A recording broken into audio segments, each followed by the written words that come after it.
L'histoire fait date, mais la préhistoire, quand fait-elle date? Si on voulait faire l'histoire de Lascaux dans une série qui s'appellerait « Quand l'histoire fait date », on ne pourrait pas la dater autrement que du temps de sa découverte, du temps de l'apparition de cet art préhistorique dans le temps historique. On pourrait alors placer sur la frise du temps des dates précises et sûres. 8 septembre 1940, découverte du joyau de l'art préhistorique par Marcel Ravida et ses jeunes camarades. 14 juillet 1948, ouverture de la grotte au public. 17 avril 1963, fermeture du site suite aux dégâts produits par l'exploitation touristique. 18 juillet 1983, ouverture d'une première réplique, Lascaux 2. 15 décembre 2016, inauguration d'un nouveau facsimilé au sein d'un centre international d'art pariétal.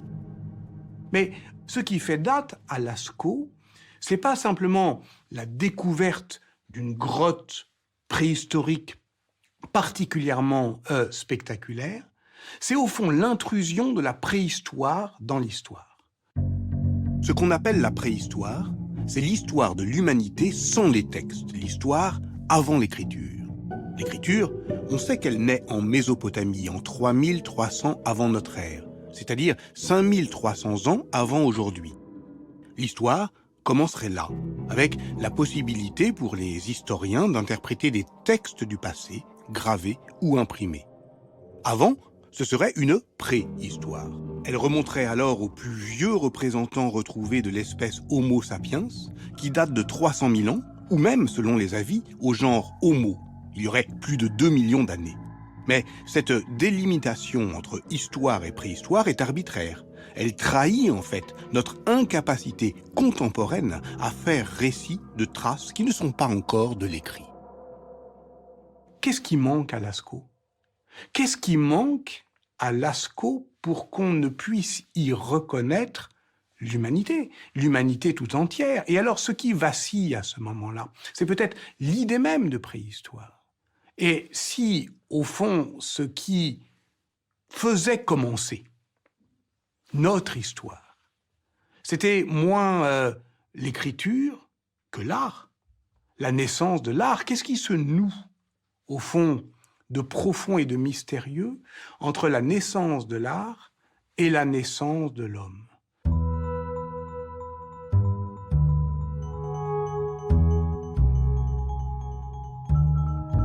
Donc, l'histoire qu'on a à raconter, elle est évidemment bien plus ancienne. Et elle peut plonger dans les sombres abîmes du temps, vers effectivement les temps préhistoriques, mais en arrière encore, vers les temps de la Terre. Pour comprendre Lascaux, il faut d'abord la comprendre comme grotte, c'est-à-dire comme cavité, et c'est-à-dire comme événement de l'histoire naturelle de la Terre. Et pour raconter cette histoire lente de la Terre, il faut faire un monstrueux flashback. Il faut remonter 86 à 89 millions d'années. C'est une toute autre échelle de temps. Et ce temps, ce ne sont ni les historiens ni les préhistoriens qui tentent d'en faire le récit, mais les paléontologues et les géologues, à partir des traces laissées dans les sédiments. Dans ce qu'on appelle aujourd'hui le bassin aquitain, il y avait un océan. Et sous cet océan se compressaient coquillages, micro-organismes et squelettes d'animaux marins qui se transformaient progressivement en calcaire. À la fin de l'ère secondaire, l'océan se retire et les mouvements géologiques surélèvent les roches. Les ruissellements d'eau s'infiltrent alors dans cette roche poreuse et fracturée et forment des cavités. Enfin, il y a 3 millions d'années, la Vézère et ses affluents commencent à creuser leur lit et dénudent ces roches calcaires qui renferment les grottes de ce qu'on appelle aujourd'hui le Périgord noir. Pour que le temps des hommes fasse trace dans la Terre, il faut que la Terre cesse de vivre de sa vie géologique. Et ça, On ne sait pas évidemment le dater, mais on constate qu'à un moment, la grotte devient un conduit sec, stable et fermé. Ce sont alors de nouvelles traces qui s'offrent à l'interprétation, celles d'une matière transformée par les hommes, des pigments de couleur issus de la pierre, du manganèse ou de l'hématite. Ces traces-là n'ont pas été effacées, car à peine quelques siècles après que les fresques furent peintes, l'entrée naturelle de la grotte se colmate, emmurant son trésor préhistorique pendant des millénaires. Quand on découvre la grotte en 1940, la vallée de la Vézère est déjà identifiée comme un des grands foyers de la préhistoire. Les grottes ornées, cavernes et abris sous roches, comme celui de Cro-Magnon, découvert en 1868, marquent l'arrivée et l'ancrage des Homo sapiens dans la région au Paléolithique supérieur. C'est durant cette période, qui commence il y a 40 000 ans et s'achève il y a 12 000 ans, que se développe l'art pariétal dans une société de chasseurs-cueilleurs nomades. Les hommes qui ont décoré Lascaux, c'est nous. Ce sont des Homo sapiens comme nous. En revanche, la question culturelle, elle est évidemment beaucoup plus délicate, parce que si il n'y a qu'une seule espèce humaine, disons Homo sapiens, eh bien, il y a une grande variété de cultures. Et ces cultures, eh bien, les préhistoriens les décrivent par rapport à ce qu'ils ont à leur disposition, c'est-à-dire des vestiges. Les objets en bois, en plumes ou en peau se putréfient en quelques siècles. Les vestiges qu'on retrouve aujourd'hui sont principalement les matériaux durs. C'est pourquoi ce sont surtout les techniques de taille de la pierre qui renseignent les préhistoriens. Les pointes effilées qui peuvent être emmanchées au bout des saguets, les silex taillés en feuilles de laurier, les aiguilles à chat, ou encore les propulseurs qui augmentent la puissance du lancer des saguets, définissent ainsi périodes et cultures. Le Gravétien, entre 30 et 22 000 ans avant aujourd'hui, le Solutréen, entre 22 et 18 000, et le Magdalénien, entre 18 et 12 000 ans. Mais comment dater des fresques comme celle de Lascaux ? Ce que l'on peut dater, c'est uniquement des matériaux organiques, du charbon de bois, des ossements. Les parois elles-mêmes, qu'elles soient peintes ou gravées, on ne peut pas directement les dater. Donc, la datation du décor peint ou gravé de Lascaux, elle ne peut être qu'indirecte. C'est-à-dire qu'elle ne peut prendre appui que ce qu'il y a au sol. Ce qu'on appelle le contexte archéologique. En supposant que ce contexte archéologique, il est contemporain de la décoration des parois. C'est en 1960 que l'abbé Glory, qui est chargé d'effectuer avec de grands calques le relevé des œuvres, dans les 235 mètres de galerie, entreprend de nouvelles fouilles dans ce qu'on appelle le puits, un orifice dissimulé qui tombe à pic sur 6 mètres. Dans une même couche de sédiments, il découvre un objet remarquable, une lampe en grès rose et du charbon, vraisemblablement un résidu du combustible. Les analyses au carbone 14 feraient remonter la dernière combustion de la lampe à 17 000 ans. Or, les signes qui décorent le manche de la lampe se retrouvent sur les parois de la grotte, comme l'indice d'une contemporanéité entre la peinture des fresques et la fabrication de la lampe. C'est donc cette datation hypothétique mais argumentée qu'on retiendra désormais. Les fresques de Lascaux remonteraient au tout début du Magdalénien. Mais cette découverte ouvre une autre énigme, sans doute à jamais irrésolue. La lampe qui a pu servir au peintre, ou plus vraisemblablement à éclairer son œuvre aux visiteurs, se trouve au pied de la scène la plus mystérieuse de la grotte. On y voit un bison blessé par une sagaie qui perd ses entrailles, et un homme à tête d'oiseau, renversé, le sexe dressé, faisant probablement tomber son propulseur. Donc c'est la scène dramatique de Lascaux, celle qui est la scène cachée, l'énigme, celle qui est à l'endroit inaccessible, qui est la mort de l'homme. La seule représentation humaine de Lascaux, il y a 950 animaux qui sont identifiés. Un homme, il est au fond du puits, il vient de tuer un animal et il meurt.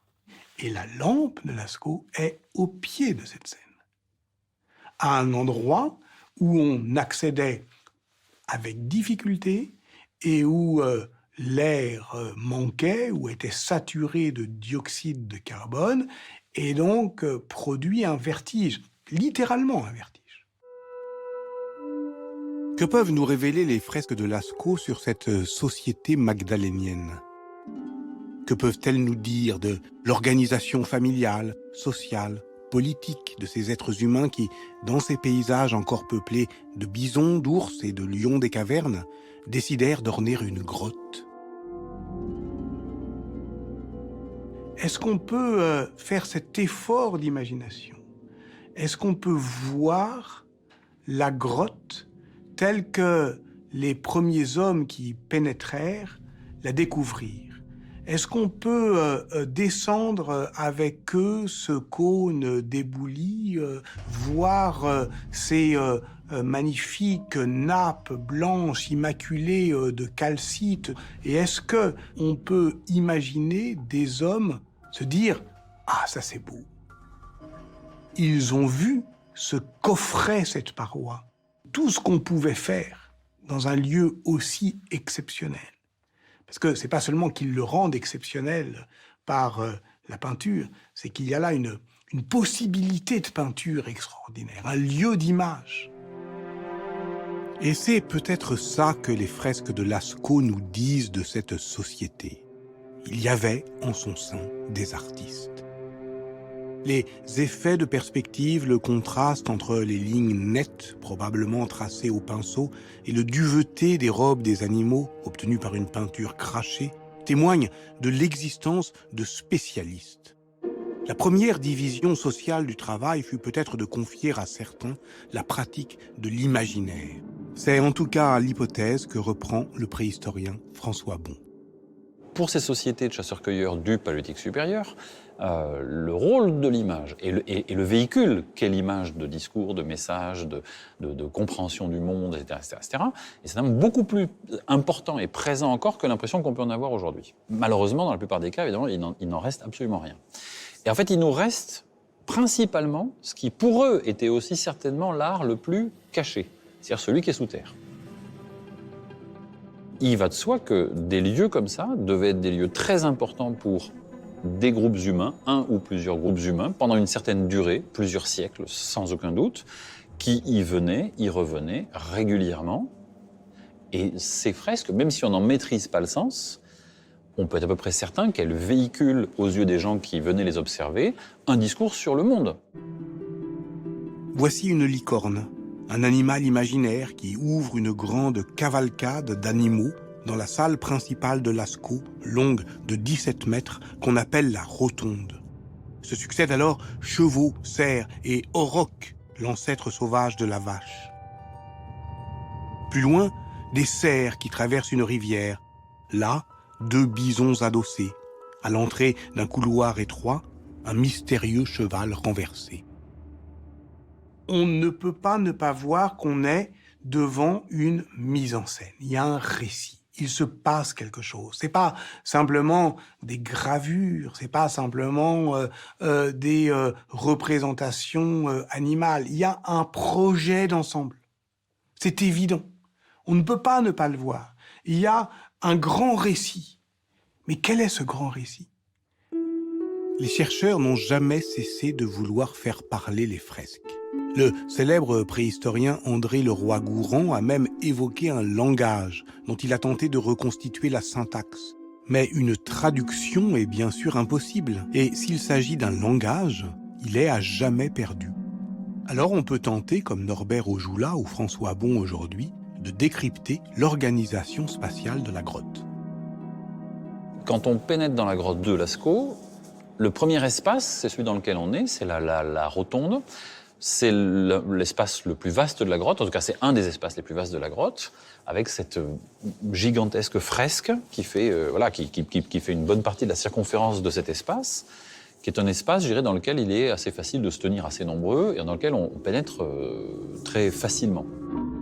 Les animaux ici les plus représentés, c'est en l'occurrence les bovidés, les aurochs, les chevaux et les cerfs. Peut-être les robes qu'ils portent traduisent des animaux représentés à certaines saisons de l'année. Et que ces saisons de l'année peut-être expriment des cycles saisonniers, des cycles annuels, où la nature se régénère. Donc on peut imaginer là qu'on a affaire à quelque chose qui est une mise en scène, une régénération du monde. La scène du puits, c'est la mort. C'est une scène qui nous parle de la mort. C'est deux discours qui me semblent très complémentaires en fait, mais très différents. Et il y a une scène qui est offerte au regard de manière relativement aisée, c'est celle qui est derrière moi. Dès lors qu'on pénètre dans Lascaux et qu'on descend le talus, on rentre dans la rotonde et on voit ça, bon, pour peu qu'on ait les bons éclairages.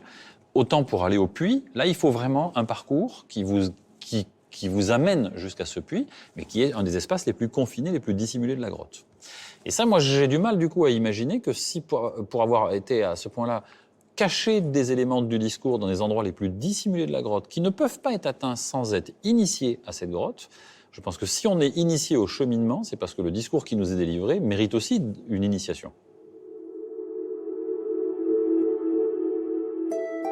On ne saura jamais à quoi étaient initiés les jeunes magdaléniens dans la grotte de Lascaux. Ce qu'on connaît, en revanche, c'est le récit qu'on a fait de sa découverte 18 000 ans plus tard. Le 8 septembre 1940, l'art préhistorique apparaît à des enfants. C'est comme ça qu'on raconte l'histoire. Les découvreurs de Lascaux ne sont pourtant plus des enfants. Le 8 septembre 1940, Marcel Ravida a 18 ans lorsqu'il suit son chien jusque dans un petit trou et qu'il découvre l'entrée d'une grotte. Quelques jours plus tard, il y revient avec 3 camarades âgés de 13 à 17 ans, encore en vacances du fait d'une rentrée scolaire retardée par la guerre.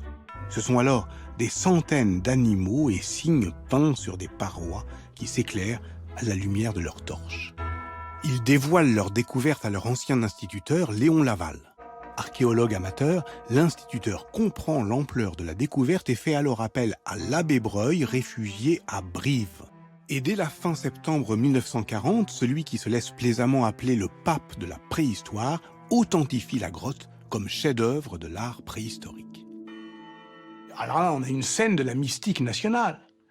C'est l'instituteur qui va chercher le curé, et le curé qui défend une science nouvelle. L'abbé Breuil, c'est celui qui dit, voilà, à Lascaux, nous avons la chapelle Sixtine de la préhistoire.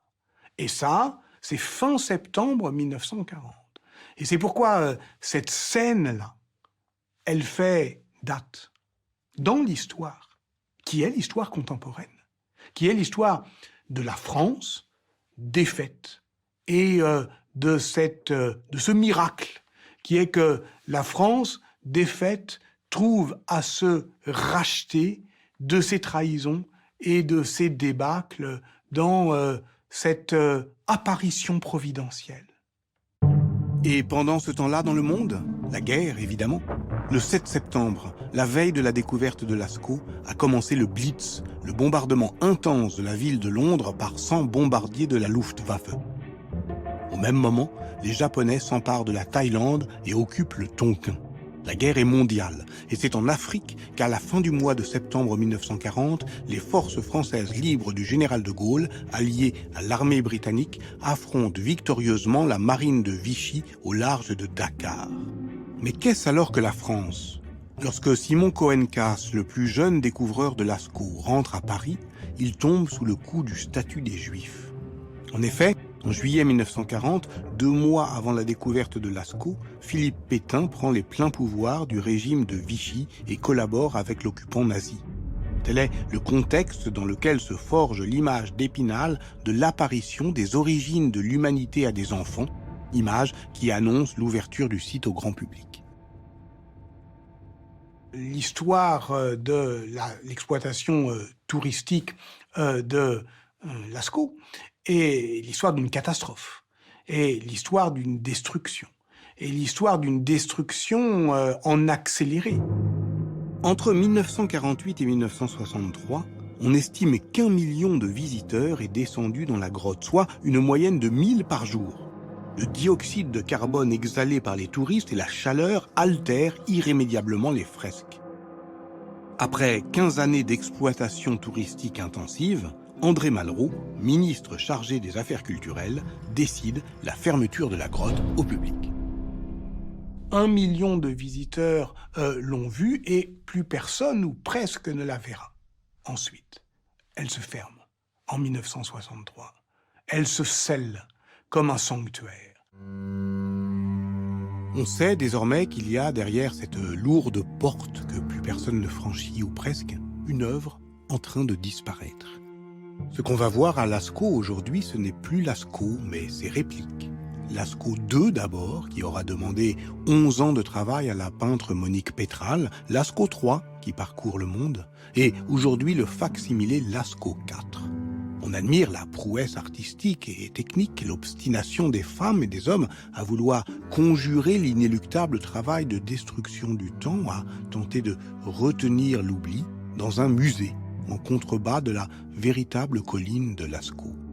Mais le temps se venge en détruisant ce qu'il a révélé. Le temps se venge aussi parce que depuis, on a trouvé d'autres grottes ornées, plus anciennes. En 1994, dans les gorges de l'Ardèche, se révèle celle qui prendra bientôt le nom de son découvreur, la grotte Chauvet. Et là, stupeur, les premières datations donnent moins 37 000. Moins 37 000. Ça veut dire que autant de temps s'est déroulé entre Chauvet et Lascaux qu'entre Lascaux et nous. Et ça veut dire que Lascaux perd son privilège de naissance de l'art. Et ce n'est pas seulement Lascaux qui perd le privilège de l'antériorité, c'est la France et même l'Europe.